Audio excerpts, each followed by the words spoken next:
So I have taken out the castles and underneath is a fleece blanket.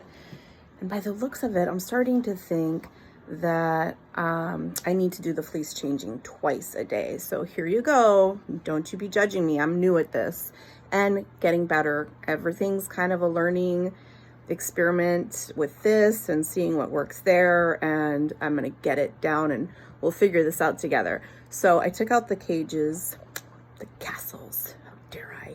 And this is what is under them. A hot mess. So I just want to show you what my equipment is for cleaning. I have a big bin. I have a bag for all my wash. I got it at Wiki Pets.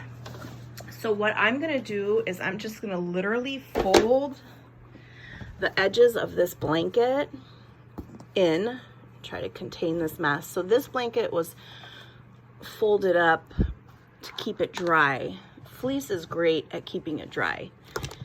So I'm gonna fold this up and I'm gonna put it in my big bin that I have over here.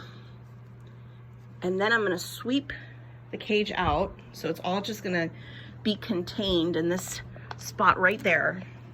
Next, I'm gonna do some spot sweeping, get all the little droplets of guinea pig love out of here. Well, we'll keep some. And put new fleece blankets. You guys are gonna have a clean cage. Week, week.